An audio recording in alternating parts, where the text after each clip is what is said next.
Oh yeah! What's up kamusta mga karibil? John Gasulu here, ang may pinakamalakas na pwerte sa buong Kalawakan, aka Boy Headset. At yun na nga ng mga karibil, si Karibil Lawrence. Bumibiyahe din ako sa araw na yun mga karibil. Grabe yung tip na binibigay ng CS customer, okay? Itong comment ni Karibil, comment niya sa video ko na Happy Father's Day, biyahing Food Panda. Bumiyahe daw siya nung Father's Day. Okay. Ano ko lang, binasa ko lang para malaman yung mga kabil nung bumiyahe ko nung araw ng Father's Day. Okay, bumiyahe ko ng Food Panda, nag-deliver ako, no.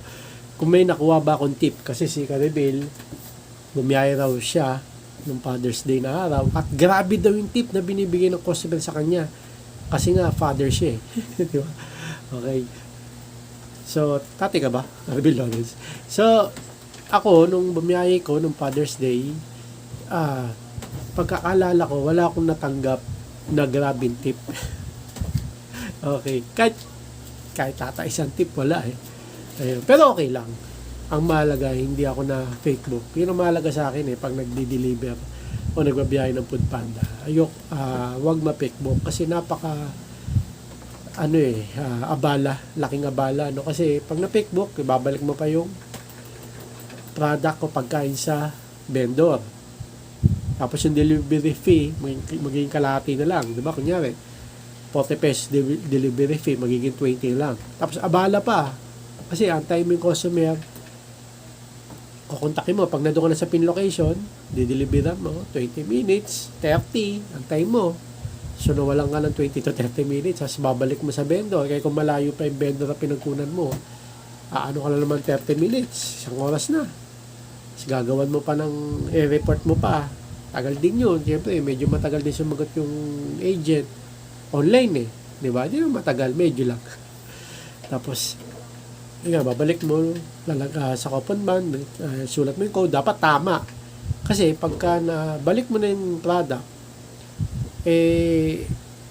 pag nagkamali ka ng balik, or I mean yung steps, no, ng pagbalik, hindi mo na sunod yung pwedeng ma-restrict yung account mo. Lako, laking abala. Kaya kahit walang tip, basta hindi ako ma-fake book, okay na sa akin. Pero mas maganda may tip. At yun ang Marvel, dapat ito yung una kong sasagutin eh. Si Karibil Lawrence ulit. Mga Karibil, ano namang schedule ang parati mong nakukuha at araw-araw ba magandang schedule mo mga Karibil? Okay, tinatanong ni Karibil kung anong schedule yung kinukuha ko sa Food Panda, no? Kasi sa mga Karibil, sa Food Panda may schedule yan na kinukuha ng pagbiyahe, no? Merong madaling araw, may panggabi, may pang-umaga, may panghapon. Okay? 24 hours yan eh, may schedule eh. Kaso hindi siya dugtong-dugtong. Meron din dugtong, meron din putol. Okay, so ang kinukuha ko, natanong ni Karibil muna kung araw-araw ako maganda yung schedule ko. Hindi. Araw-araw. Hindi, okay naman kasi kinukuha ko schedule dati muna sabihin ko, 9 to 1. 9, 10, 11, 12, 1. 2, line to 2. 5 hours eh. 9 to 2. Tapos may putol na 30 minutes. 2:30 mga ganun. To 7. To 7:30 mga ganun. 10 hours yung kinuha ko. Pero hindi ko na tinatapos yung sa gabi. Hanggang 6 lang ako. Medyo kasi nakapagod. Hindi ako sumasagad ng biyahe. Mahirap eh. Mahirap magkasakit ng mga Karibil. Kailangan sakto lang. 8 hours lang. Parang pumapasok ka rin sa kapal. Okay, so nakuha ko dati 9 to 2, tapos 2:30 to 7:30, ganun. Dugtong na yon, basta may putol na 30 minutes, dudugtong na yon. Kinuha ko si North. Pero ngayon, wala nang ganun eh, na 9 to 2, ganun wala eh. Ang meron, 9 to 1, kapos 4 hours, di ba? So kinuha ko 8 to 1. Pero walang 8 to 1 eh. Parang 8:15 to 1:15, mga ganun. Tapos susunod 230 na. So, ang laki ng putol sa kalahati, hindi siya magdudugtong. So, ginagawa ko, pagka putol yung schedule ko, 1:30 tapos no, o kaya 1:00 o 1:15. Ganun tapos ko una ko ship eh. Basta 8 ako nagsisimula o 7:45 o 8:15, mga ganun. Tapos 5 hours yun. Uwi ako dito, kakain, pahinga, tulog. Iglip konti, tapos balik sa biyahe. Basta 5 hours yung kinuha ko. Pero sa gabi, hindi ko na tinatapos. Hanggang 6 p.m. lang ako. Okay? Kasi, yun yan. Mahirap yung ano eh. Kasi, basta yun. Okay, basta yun, Kanabil, hindi araw-araw maganda yung schedule ko. Minsan yung schedule ko putol lang 2.5 hours. Okay, so ginagawa ko na lang, umuwi na nga lang ako dito, tapos kumakain, tapos umiiglip ako habang malaki pa yung wala akong schedule.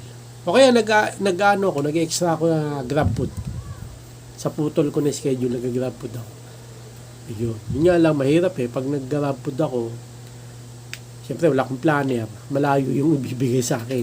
Okay, sa GrabFood naman mga Kanabil, may account din ako doon. Maganda may planner. May planner kayo para hindi medyo malayo yung bibigay sa inyo. Kaya kahit anong service pa yung ibigay sa inyo, kasi sa GrabFood, hindi lang food ang pwede mo deliver. May pabili, Grab Express, instant. Okay, yun yung mga documents. Okay, tapos ano pa ba? GrabMart. Ayun. Sa ano naman, sa Panda Mart. Ayun, grocery naman 'yun. Okay. So 'yun, mga Kanabil, pag putol yung schedule ko, nag-grab food ako. Pero bihira ako mag-grab food. Food Panda talaga yung binibiyahe ko, pero nag-grab food ako. Pero gusto ko yung dalawang account na yan. Okay, in case na may mangyaring di ka nice sa Food Panda, may backup akong grab food. Okay. Kaya sa Food Panda, pag na-pick mo ka dun, hirap eh, no? Isasoli mo, diba, i-RTV mo, maayos. Eh, may bilang pa naman yung pag-RTV, 2 beses lang ata sa isang linggo, ganyan. Pag nakatatlo ka, may restrict na account mo, biruin mo. Kaya ba, inaabonohan na lang. Ayun. Binalik mo na naman ng maayos, eh, di mo makasalanan. Yung customer, hindi kinuha yung product, eh, pwede mo na maabonohan pag maliit lang yung price. Eh, kung 1,000 na, yun na mahirap abonohan, di ba? Magkano lang makita ng rider. Okay, so yun muna kasagutin ng mga Kanabil. Hanggang dito na lang. Maraming salamat sa panood mga Kanabil. Please, like, comment, please share, please like, click nyo na yung bell button. Reagan! Para updated kayo pag may bago upload tayong video sa muli mga Kanabil. God bless, ingat, boss, let bye. Oh yeah! Bound headset!